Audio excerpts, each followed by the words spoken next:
Hi friends, welcome to Karanya's kitchen. Karanya's కిచెన్లో ఈరోజు వీడియోలో చికెన్ పచ్చడిని ఎలా తయారు చేసుకోవచ్చో చూపించబోతున్నాను. చాలా టేస్టీగా ఉంటుంది. ఒకసారి తప్పకుండా ట్రై చేయండి. అన్నంలోకైనా, ఇడ్లీ, దోశ ఇలా ఎందులోకైనా కూడా సూపర్ టేస్టీగా ఉంటుంది. ఇప్పుడు చికెన్ పచ్చడిని ఎలా తయారు చేసుకోవచ్చో వీడియోలోకి వెళ్ళి చూసేయండి.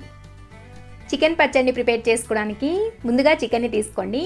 అండ్ చికెన్ పీసెస్ని కట్ చేయించుకునేటప్పుడు ఈ విధంగా చిన్న పీసెస్గా కట్ చేయించుకున్నారంటే లోపల దాకా వేగి పచ్చడి అనేది ఎక్కువ రోజు నిలువ ఉంటుంది. ఇప్పుడు ఈ చికెన్ని శుభ్రంగా కడిగి ఈ విధంగా ఏదైనా జల్లెడలో వేసుకుని నీళ్ళన్నీ కూడా పోయిన తర్వాత ఒక గిన్నెలోకి వేసుకోండి. గిన్నెలోకి వేసుకున్న తర్వాత ఇందులోకి 1 టీ స్పూన్ అంత ఉప్పు అండ్ 1/4 టీ స్పూన్ అంత పసుపు వేసుకోండి. వేసుకుని రెండు కూడా చక్కగా కలిసేటట్లు చేత్తో 1 నిమిషం పాటు బాగా కలుపుకోండి. కలుపుకున్న తర్వాత దీని మీద మూతను పెట్టుకుని ఒక 10 నుంచి 15 నిమిషాల పాటు పక్కన పెట్టుకోండి. చికెన్ మ్యారినేట్ అవుతూ ఉంటుంది. ఈలోపు స్టవ్ మీద ఒక ప్యాన్ని పెట్టుకుని అందులోకి ఒక 10 నుంచి 15 వరకు లవంగాలు, ఒక 2 ఇంచుల చెక్క అండ్ ఒక యాలుక్కాయ, తర్వాత ఇందులోనే 1/2 టీ స్పూన్ అంత మెంతులు వేసుకోండి. ఇక్కడ నేను 1/4 టీ స్పూన్తో వేసాను కాబట్టి 2 సార్లు వేసాను. తర్వాత 1/2 టేబుల్ స్పూన్ అంత ఆవాలు అండ్ 2 టేబుల్ స్పూన్లు అంతా ధనియాలను వేసుకోండి. ధనియాలు కొద్దిగా ఎక్కువ వేసుకున్నా కూడా టేస్ట్ బాగానే ఉంటుంది. తర్వాత ఇందులోకి 1 టేబుల్ స్పూన్ అంతా జీలకర్రను వేసుకోండి. వేసుకుని లో ఫ్లేమ్లో ఇవన్నీ కూడా చక్కగా వేగేంత వరకు కలుపుకుంటూ ఫ్రై చేసుకోండి. ఇలా ఒక 4-5 నిమిషాల పాటు చక్కగా ఫ్రై చేసుకున్న తర్వాత అండ్ మంచి స్మెల్ కూడా వస్తూ ఉంటుంది. ఈ వేగిన తర్వాత ఒక ప్లేట్లోకి వేసుకోండి. అందులో ఉంటే మాడే ఛాన్స్ ఉంటుంది. అందుకని ఒక ప్లేట్లోకి వేసుకుని పక్కన పెట్టుకుని పూర్తిగా చల్లారనివ్వండి. చల్లారిన తర్వాత ఇప్పుడు ఒక మిక్సీ జార్ని తీసుకుని అందులోకి ఈ ఫ్రై చేసి పెట్టుకున్న వాటన్నిటిని కూడా వేసి మెత్తగా పౌడర్ లాగా ప్రిపేర్ చేసుకోండి. చూసారు కదా, ఇలా మెత్తటి పొడిలాగా చేసుకుని ఇప్పుడు ఈ మసాలా పొడిని పక్కన పెట్టేసుకోండి. తర్వాత మనం ముందుగా మ్యారినేట్ చేసి పెట్టుకున్న చికెన్ని తీసుకోండి.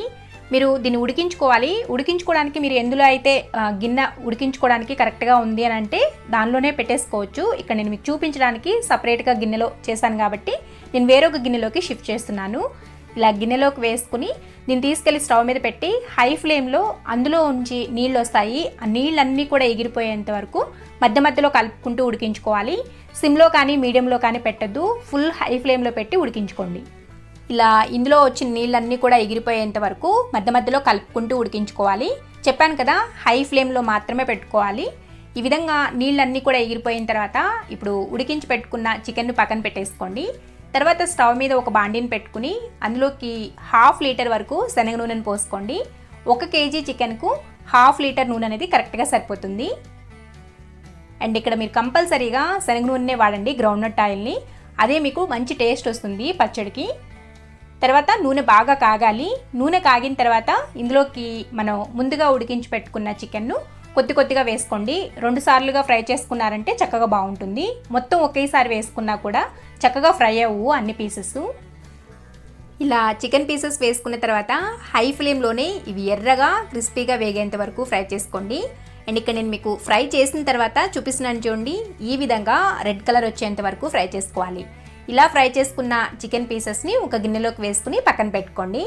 తర్వాత ఇదే విధంగా మిగిలిన చికెన్ని కూడా వేసుకుని ఇలాగే ఫ్రై చేసుకోవాలి. అండ్ చికెన్ ముక్కలు అనేవి చక్కగా ఫ్రై అవ్వలేదంటే పచ్చడి అనేది ఎక్కువ రోజు నిలువ ఉండదు. అందుకని చక్కగా ఫ్రై చేసుకోండి. ఇలా చికెన్ ముక్కలన్నీ కూడా ఫ్రై చేసుకున్న తర్వాత అదే బాండీలో ఫ్లేమ్ని సిమ్లో పెట్టుకుని ఇందులోకి 2 నుంచి 3 టేబుల్ స్పూన్లంతా అల్లం వెల్లుల్లి పేస్ట్ని వేసుకోండి. కొంచెం గుంట గరిటె ఉంటుంది కదా, ఆ గుంట గరిటెతో 1 గరిటెడు వేసుకుంటే సరిపోతుంది. అండ్ ఇక్కడ మీరు తీసుకునే అల్లం వెల్లుల్లి పేస్ట్ని ఫ్రెష్గా గ్రైండ్ చేసుకుని తీసుకోండి. అప్పుడు పచ్చడి నిలువ ఉంటుంది అండ్ టేస్ట్ కూడా బాగుంటుంది. ఈ విధంగా వేసుకుని గరిటెతో కలుపుకుంటూ అల్లం వెల్లుల్లి పేస్ట్ అనేది చక్కగా ఫ్రై అయ్యేంత వరకు లో ఫ్లేమ్లో పెట్టుకుని ఫ్రై చేసుకోండి. అల్లం వెల్లుల్లి పేస్ట్ కొద్దిగా ఫ్రై అయిన తర్వాత ఇందులోకి కొన్ని జీడిపప్పు ముక్కల్ని కూడా వేసుకోండి. ఉంటే వేసుకోవచ్చు, లేదంటే స్కిప్ చేసేయచ్చు. ఇది పూర్తిగా ఆప్షనల్. వేసుకుని ఈ అల్లం వెల్లుల్లి పేస్ట్ అనేది ఎర్రగా వేగేంత వరకు ఫ్రై చేసుకోండి. అలాగని మాడనివ్వద్దు, లైట్గా కలర్ చేంజ్ అయితే సరిపోతుంది. ఇక్కడ మీకు నురగ్గా ఉంది కదా, అందుకని క్లియర్గా కనపడడం లేదు. ఇలా కొద్దిగా లైట్గా కలర్ మారిన తర్వాత ఇందులోకి ఫ్లేమ్ని సిమ్లోనే ఉంచుకుని మనం ముందుగా గ్రైండ్ చేసి పెట్టుకున్న మసాలా పొడిని వేసుకోండి. తర్వాత చిన్న టీ గ్లాస్ ఉంటుంది కదా, ఆ టీ గ్లాస్తో 1 గ్లాస్ అంతా కారం వేసుకోండి. కారం అనేది ఫుల్గా వేసుకోండి. తర్వాత మనం ముందుగా ఫ్రై చేసి పెట్టుకున్న చికెన్ పీసెస్ని కూడా వేసుకుని అన్నీ కూడా వేసుకుంటూ కలుపుకోండి. కలుపుకున్న తర్వాత ఇందాక టీ గ్లాస్ తీసుకున్నారు కదా, అదే గ్లాస్తో హాఫ్ గ్లాస్ కన్నా కొంచెం ఎక్కువ, ముప్పావు గ్లాస్ కన్నా తక్కువగా ఉప్పు వేసుకోండి. కొంచెం హాఫ్ గ్లాస్ వేసుకున్నా సరిపోతుంది, మరీ ఎక్కువైందంటే తినలేరు కదా, కాబట్టి హాఫ్ గ్లాస్ వరకు వేసుకోండి. వేసుకుని అన్నీ కూడా చక్కగా కలిసేట్లు కలుపుకోండి. కలుపుకున్న తర్వాత 1 నిమిషం పాటు అలా లో ఫ్లేమ్లో ఉడికించుకోండి.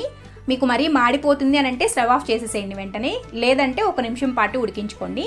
తర్వాత స్టవ్ ఆఫ్ చేసుకుని దీన్ని పూర్తిగా చల్లారనివ్వండి.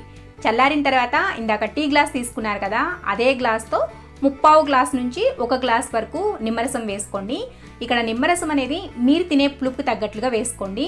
కొంతమంది తక్కువ తింటారు, కొంతమంది ఎక్కువ తింటారు, అందుకని ముప్పావు నుంచి 1 గ్లాస్ వరకు మీరు చూసుకుని వేసుకోండి.